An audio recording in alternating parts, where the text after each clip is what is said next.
ಬೆಳಗಿನ ಬೆಳಕು. ಅರಣ್ಯಕಾಂಡ ಅಧ್ಯಾಯ 6 1-21.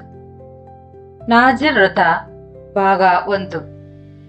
ನಾವು ಮುಂದೆ ಸಾಗುವ ಮೊದಲು ಅರಣ್ಯಕಾಂಡದ ಯಾವ ಹಂತದಲ್ಲಿದ್ದೇವೆ ಎಂಬುದನ್ನು ನೆನಪಿಸಿಕೊಳ್ಳುವುದು ಸಹಕಾರಿ. ಮನುಷ್ಯರು ಸಾಕ್ಷ್ಯಾಧಾರಗಳೊಂದಿಗೆ ಬಗೆಹರಿಸಲಾಗದ ನೋವಿನ ವಿಷಯಗಳಲ್ಲಿಯೂ ಸಹ ಯೆಹೋವನು ತನ್ನ ಪಾಳೆಯವನ್ನು ಹೇಗೆ ಶುದ್ಧವಾಗಿ ಮತ್ತು ಕ್ರಮಬದ್ಧವಾಗಿ ಇರಿಸುತ್ತಾನೆ ಎಂಬುದರ ಕುರಿತು 5ನೇ ಅಧ್ಯಾಯವು ವಿವರಿಸಿದೆ. ನಿಷ್ಠೆಯ ಪರೀಕ್ಷೆಯ ನಿಯಮವನ್ನು ಬಹಳ ವಿವರವಾಗಿ ಮತ್ತು ಗಂಭೀರವಾಗಿ ಬರೆಯಲಾಗಿದೆ ಮತ್ತು ಅದರ ಆತ್ಮಿಕ ಅರ್ಥವನ್ನು ಓದುವಾಗ ಅವಸರ ಮಾಡದೆ ನಿಧಾನವಾಗಿ ವಿವರಿಸಿದಾಗ ಮಾತ್ರ ಚೆನ್ನಾಗಿ ಅರ್ಥ ಮಾಡಿಕೊಳ್ಳಬಹುದು. ಇದರ ಬಗ್ಗೆ ಹೆಚ್ಚಿನ ವಿವರಣೆ ಬೇಕಿದ್ದಲ್ಲಿ ಜರ್ನಿ ಆಫ್ ಕ್ರೈಸ್ಟ್ ಸರಣಿ 4ರ ದ ಕಪ್ ಆಫ್ ಜಡ್ಜ್ಮೆಂಟ್ ಅನ್ನು ನೋಡಲು ನಾವು ನಿಮ್ಮನ್ನು ಪ್ರೋತ್ಸಾಹಿಸುತ್ತೇವೆ.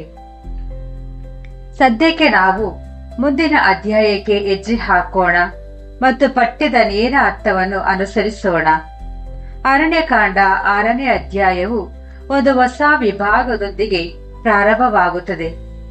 ಅಲ್ಲಿ ಯೆಹೋವನು ಮೋಶೆಯೊಂದಿಗೆ ನಾಜೀರ್ ವ್ರತ ಎಂಬ ವಿಶೇಷ ಹರಕೆಯ ಬಗ್ಗೆ ಮಾತನಾಡುತ್ತಾನೆ. ಈ ವ್ರತವನ್ನು ಪುರುಷ ಅಥವಾ ಸ್ತ್ರೀ ಯಾರು ಬೇಕಾದರೂ ತೆಗೆದುಕೊಳ್ಳಬಹುದಿತ್ತು. ಇದನ್ನು ಎಲ್ಲರ ಮೇಲೆ ಬಲವಂತಪಡಿಸುವುದಿಲ್ಲ. ಇದು ಒಬ್ಬ ವ್ಯಕ್ತಿಯು ತನ್ನನ್ನು ತಾನು ಯೆಹೋವನಿಗಾಗಿ ಒಂದು ನಿರ್ದಿಷ್ಟ ಅವಧಿಯವರೆಗೆ ಅತ್ಯಂತ ಬಹಿರಂಗವಾಗಿ ಪ್ರತ್ಯೇಕಿಸಿಕೊಳ್ಳಲು ತೆಗೆದುಕೊಳ್ಳುವ ಸ್ವಯಂ ಪ್ರೇರಿತ ನಿರ್ಧಾರವಾಗಿತ್ತು. ಆ ವ್ರತವು ಅಸ್ಪಷ್ಟವಾಗಿರಬಾರದು ಮತ್ತು ಆ ವ್ಯಕ್ತಿಯು ಗೊಂದಲದಲ್ಲಿ ಬದುಕಬಾರದು ಎಂಬ ಕಾರಣಕ್ಕಾಗಿ ಯೆಹೋವನು ಸ್ಪಷ್ಟವಾದ ನಿಯಮಗಳನ್ನು ನೀಡಿದನು. ಮೊದಲನೆಯ ನಿಯಮವು ದ್ರಾಕ್ಷಾರತೆಗೆ ಸಂಬಂಧಿಸಿದೆ. ನಾಜೀರನು ದ್ರಾಕ್ಷಾರಸ ಮತ್ತು ಮದ್ಯಸಾರವನ್ನು ತ್ಯಜಿಸಬೇಕು. ಆದರೆ ಈ ಆಜ್ಞೆಯು ಕೇವಲ ದ್ರಾಕ್ಷಾರಸಕ್ಕೆ ಮಾತ್ರ ಸೀಮಿತವಾಗಿಲ್ಲ. ದ್ರಾಕ್ಷಾರಸ ಅಥವಾ ಮದ್ಯಸಾರದಿಂದ ಮಾಡಿದ ವಿನೇಗರನ್ನು ಸಹ ಯೆಹೋವನು ನಿಷೇಧಿಸುತ್ತಾನೆ. ತಾಜಾ ದ್ರಾಕ್ಷರಸವನ್ನು ಅವನು ಕುಡಿಯುವಂತಿಲ್ಲ. ಹಸಿ ದ್ರಾಕ್ಷಿ ಅಥವಾ ಒಣ ದ್ರಾಕ್ಷಿಯನ್ನು ತಿನ್ನುವಂತಿಲ್ಲ.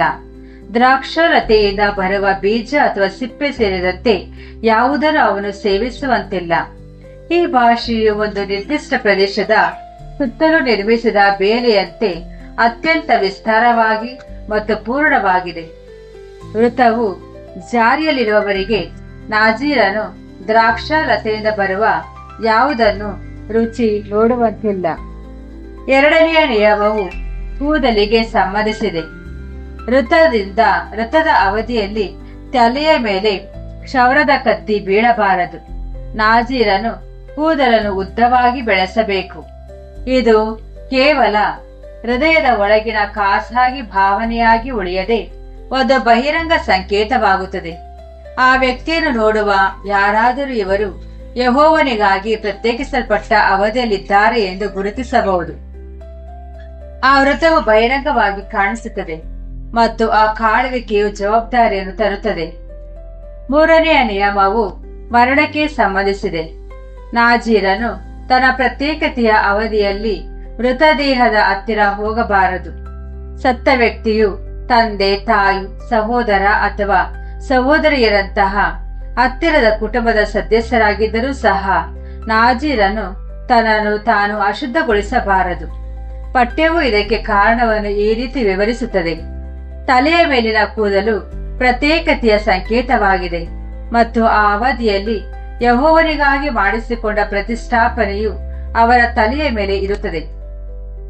ಈ ವ್ರತವನ್ನು ಪವಿತ್ರ ಕರ್ತವ್ಯವೆಂದು ಪರಿಗಣಿಸಲಾಗುತ್ತದೆ ಮತ್ತು ಸಾವಿನ ಸಂಪರ್ಕವು ಆ ಪವಿತ್ರ ಪ್ರತ್ಯೇಕತೆಯನ್ನು ಮುರಿಯುತ್ತದೆ. ಯೋಜನೆ ಮಾಡದಿದ್ದರೂ ಅನಿರೀಕ್ಷಿತವಾಗಿ ಸಂಭವಿಸಬಹುದಾದ ಸಂದರ್ಭಗಳಿಗೂ ಯೆಹೋವನು ಸೂಚನೆಗಳನ್ನು ನೀಡಿದ್ದಾನೆ. ನಾಜೀರನ ಪಕ್ಕದಲ್ಲಿ ಯಾರಾದರೂ ಹಠಾತ್ತನೆ ಮರಣ ಹೊಂದಿದರೆ ಪ್ರತಿಷ್ಠಾಪಿಸಲ್ಪಟ್ಟ ಕೂದಲು ಅಶುದ್ಧವಾಗುತ್ತದೆ. ಅಂತಹ ಸಂದರ್ಭದಲ್ಲಿ ನಾಜೀರನು 7 ದಿನ ಕಾಯಬೇಕು ಮತ್ತು ನಂತರ 8ನೇ ದಿನದಂದು ತಲೆಕ್ಷೌರ ಮಾಡಿಸಿಕೊಳ್ಳಬೇಕು. ಅವನು ದೇವದರ್ಶನ ಗುಡಾರದ ದ್ವಾರದಲ್ಲಿ ಯಾಜಕನ ಬಳಿಗೆ 2 ಪಾರಿವಾಳಗಳನ್ನು ಅಥವಾ 2 ಪಾರಿವಾಳದ ಮರಿಗಳನ್ನು ತರಬೇಕು. ಯಾಜಕನು ಒಂದು ಹಕ್ಕಿಯನ್ನು ಪಾಪದ ಅರ್ಪಣೆಯಾಗಿಯೂ ಇನ್ನೊಂದನ್ನು ದಹನ ಬಲಿಯಾಗಿಯೂ ಸಮರ್ಪಿಸುತ್ತಾನೆ. ಈ ರೀತಿಯಾಗಿ ಮರಣದ ಸಂಪರ್ಕದಿಂದ ಉಂಟಾದ ದೋಷದಿಂದ ನಾಜೀರನು ಶುದ್ಧೀಕರಿಸಲ್ಪಡುತ್ತಾನೆ. ನಂತರ ಆ ವ್ಯಕ್ತಿಯ ವೃತವನ್ನು ಮೊದಲಿನಿಂದ ಪ್ರಾರಂಭಿಸಬೇಕು. ಕೂದಲು ಮತ್ತೆ ಬೆಳೆಯಲು ಪ್ರಾರಂಭವಾಗುತ್ತದೆ ಮತ್ತು ಅಶುದ್ಧತೆಯ ಮುಂಚೆ ಕಳೆದ ದಿನಗಳು ಲೆಕ್ಕಕ್ಕೆ ಬರುವುದಿಲ್ಲ. ಮೂಲತಃ ಎಷ್ಟು ಸಮಯದ ವಾಗ್ದಾನ ಮಾಡಲಾಗಿತ್ತೋ ಅಷ್ಟು ಸಮಯಕ್ಕೆ ವೃತವು ಮತ್ತೆ ಪ್ರಾರಂಭವಾಗುತ್ತದೆ ಮತ್ತು ಆ ವ್ಯಕ್ತಿಯು ಅಪರಾಧ ಪರಿಹಾರಕ ಬಲಿಯಾಗಿ 1 ವರ್ಷದ ಗಂಡು ಕುರಿಮರಿಯನ್ನು ತರಬೇಕು. ಯೆಹೋವನ ನಿಯಮವು ಇಲ್ಲಿ ಬಹಳ ಸ್ಪಷ್ಟವಾಗಿದೆ. ಪ್ರತ್ಯೇಕತೆಯು ಗಂಭೀರವಾದ ವಿಷಯ ಮತ್ತು ಅಶುದ್ಧತೆಯಿಂದ ಅದು ಮುರಿದು ಹೋದಾಗ ವೃತವನ್ನು ಅಘೋರವಾಗಿ ಪರಿಗಣಿಸದೆ ಅದನ್ನು ನವೀಕರಿಸಬೇಕು. ನಾಜೀರ್ ವೃತದ ಮುಕ್ತಾಯದ ಸಮಯದಲ್ಲಿ ಯೆಹೋವನು ವಿವರವಾದ ಸಮಾರಂಭದ ಸೂಚನೆಯನ್ನು ನೀಡುತ್ತಾನೆ. ನಾಜೀರನು ದೇವದರ್ಶನದ ಗುಡಾರದ ದ್ವಾರಕ್ಕೆ ಬಂದು ಈ ಅರ್ಪಣೆಗಳನ್ನು ತರುತ್ತಾನೆ. ದಹನ ಬಲಿಗಾಗಿ ಮತ್ತು 1 ಗಂಡು ಕುರಿಮರಿ ಪಾಪದ ಅರ್ಪಣೆಗಾಗಿ ಮತ್ತು 1 ಹೆಣ್ಣು ಕುರಿಮರಿ ಮತ್ತು ಸಮಾಧಾನ ಬಲಿಗಾಗಿ 1 ಟಗರು, ಇದರೊಂದಿಗೆ ಉಳಿಯಿಲ್ಲದ ರೊಟ್ಟಿಗಳ ಬುಟ್ಟಿ, ಎಣ್ಣೆ ಬೆರೆಸಿದ ಮಂಡಿಗೆಗಳು, ಎಣ್ಣೆ ಹಚ್ಚಿದ ಹಪ್ಪಳಗಳು ಮತ್ತು ನಿಗದಿತ ಧಾನ್ಯ ಹಾಗೂ ಪಾನೀಯ ಅರ್ಪಣೆಗಳನ್ನು ತರಬೇಕು. ಯಾಜಕರು ಇವುಗಳನ್ನು ಕ್ರಮಬದ್ಧವಾಗಿ ಯೆಹೋವನ ಮುಂದೆ ಅರ್ಪಿಸುತ್ತಾನೆ. ಮೊದಲು ಪಾಪದ ಅರ್ಪಣೆ ಮತ್ತು ದಹನ ಬಲಿ, ನಂತರ ರೊಟ್ಟಿಯೊಂದಿಗೆ ಸಮಾಧಾನ ಬಲಿ ಮತ್ತು ಆಜ್ಞಾಪಿಸಿದ ಇತರ ಅರ್ಪಣೆಗಳು.